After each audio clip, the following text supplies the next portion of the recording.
उत्तर प्रदेश देश का वो सूबा जो देश की दशा और दिशा को तय करता है, साथ ही ये भी तय करता है कि आखिरकार दिल्ली की सत्ता पर कौन विराजमान होगा। इस बार इसी उत्तर प्रदेश ने बीजेपी को बड़ा झटका दिया है। झटका ऐसा कि बीजेपी अपने दम पर सरकार नहीं बना पाई। चुनावी परिणाम सामने आने के बाद यूपी बीजेपी में एक अलग ही सियासी केमिस्ट्री चल रही है। चुनाव में सीट कमाने के बाद सभी नेता अपने अपने अलग अलग राग अलाप रहे हैं। उत्तर प्रदेश से कम सीटें आने के बाद राजधानी लखनऊ में कार्य समिति की बैठक का आयोजन किया गया, जिसमें यूपी के डिप्टी सीएम केशव प्रसाद मौर्य ने कहा कि संगठन सरकार से बड़ा होता है। संगठन सरकार से बड़ा है।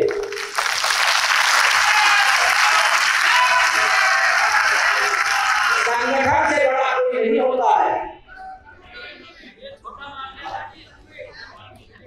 संगठन सरकार से बड़ा है, बड़ा था, बड़ा रहेगा। केशव प्रसाद मौर्य यही नहीं रुके, बल्कि उन्होंने एक और बात कही। उन्होंने कहा कि डिप्टी सीएम का बंगला कार्यकर्ताओं के लिए खुला है। मैं डिप्टी सीएम बाद में हूँ, पहले कार्यकर्ता हूँ। मैं उप मुख्यमंत्री अपने को बाद में मानता हूँ, भारतीय जनता पार्टी का कार्यकर्ता पहले मानता हूँ। और सबसे जो भी किसी जिम्मेदारी बैठे, चाहे वो उप मुख्यमंत्री के नाते, चाहे मंत्री के नाते, चाहे विधायक सांसद के नाते, सबसे जो जनप्रतिनिधि है उनसे यही अपेक्षा है हम पहले कार्यकर्ता कुछ बनते क्या नहीं। उत्तर प्रदेश में समाजवादी पार्टी ने 37 सीटें लाकर बीजेपी का खेल बिगाड़ दिया। खेल बिगड़ने के बाद बीजेपी के अंदर ही बगावत के सुर तेज हो गए।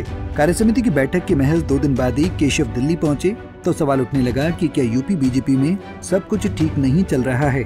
बहरहाल सियासी गहमागहमी के बीच कल देर रात केशव प्रसाद मौर्य ने बीजेपी के राष्ट्रीय अध्यक्ष जेपी नड्डा से मुलाकात की।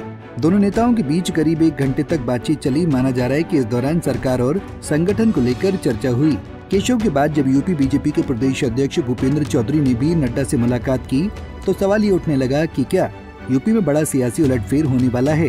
बहरहाल कार्य समिति की बैठक में यूपी के मुखिया योगी आदित्यनाथ ने कार्यकर्ताओं में जोश भरते हुए कहा कि बीजेपी कार्यकर्ताओं को बैकफुट पर जाने की जरूरत नहीं है। भारतीय जनता पार्टी के कार्यकर्ता को किसी भी स्थिति में बैकफुट पर आने की आवश्यकता नहीं है, किसी भी स्थिति में नहीं है, क्योंकि आपने कार्य किया है। आप विपक्ष में थे, जनता के मुद्दों को लेकर लड़ते थे।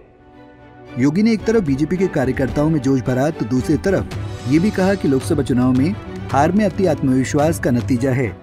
वोटों की शिफ्टिंग होती है और कहीं पर जब हम लोग ये मान करके चलते हैं कि आत्मविश्वास में कि हम तो जीत ही रहे हैं, तो अति आत्मविश्वास कहीं न कहीं हम लोगों को जहां चोट पहुंचाने में, उस विश्वास पर खरा उतरने में, उन अपेक्षाओं पर खरा उतरने में, जहां कहीं न कहीं उस विश्वास पर कहीं न कहीं चोट पहुंची। इधर नड्डा ने भी मोर्चा संभाला और कहा कि भारतीय जनता पार्टी भविष्य की पार्टी है। कि भारतीय जनता पार्टी भविष्य की पार्टी, ये भविष्य हमारे हाथों में है, इसको संभाल करके चलना ये हमारी जिम्मेवारी है और इसलिए हम अपने जिम्मेवारी के बारे में सजग रहें, यह हमारी आवश्यकता होती है। लोकसभा चुनाव में हार के बाद सब एक दूसरे पर हार का ठीकरा फोड़ रहे हैं। कोई बुलडोजर पर तो कोई दलितों से दूर होने को वजह बता रहा है। कोई कह रहा है संविधान को लेकर विपक्ष ने गलत नैरेटिव सेट कर दिया था, हम डैमेज कंट्रोल नहीं कर पाए। सूत्रों के मुताबिक केशव और नड्डा के बीच यूपी में होने वाले विधानसभा उपचुनाव और यूपी सरकार के कामकाज पर बातचीत हुई। बयानबाजी से बचने की हिदायत दी गई। बता दें कि आने वाले समय में उत्तर प्रदेश में 10 सीटों पर विधानसभा उपचुनाव हैं। ऐसे में ये कहा गया कि सभी को मिलकर विधानसभा की 10 सीटों पर होने वाले उपचुनाव में जीत पर फोकस करना चाहिए, ताकि लोकसभा चुनाव से बिगड़े माहौल को ठीक किया जा सके। यूपी में बिगड़ते सियासी केमिस्ट्री पर विपक्ष ने मौका देखकर चौका मारने की कोशिश की। समाजवादी पार्टी के मुखिया अखिलेश यादव ने ट्वीट कर लिखा कि तोड़फोड़ की राजनीति का जो काम भाजपा दूसरे दलों में करती थी, अब वही काम वो अपने दल के अंदर कर रही है, इसलिए भाजपा अंदरूनी झगड़ों के दलदल में धंसती जा रही है। लोकसभा चुनाव में हार के बाद सीएम योगी भी ताबड़तोड़ एक्शन मोड में नजर आ रहे हैं। लगातार वो सांसद, विधायक, मंत्री से मुलाकात कर रहे हैं। यानी कुल मिलाकर आने वाले समय में उपचुनाव को लेकर सीएम योगी ने अभी से ही कमर कस ली है। कयास लगाए जा रहे हैं कि उपचुनाव से पहले ही योगी मंत्रिमंडल में बड़ा फेरबदल देखने को मिल सकता है।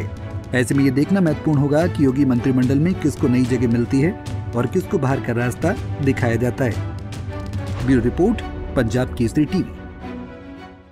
हमसे जुड़े रहने के लिए हमारे YouTube चैनल को सब्सक्राइब करें और नई वीडियो की नोटिफिकेशन के लिए बेल आइकॉन को दबाएं।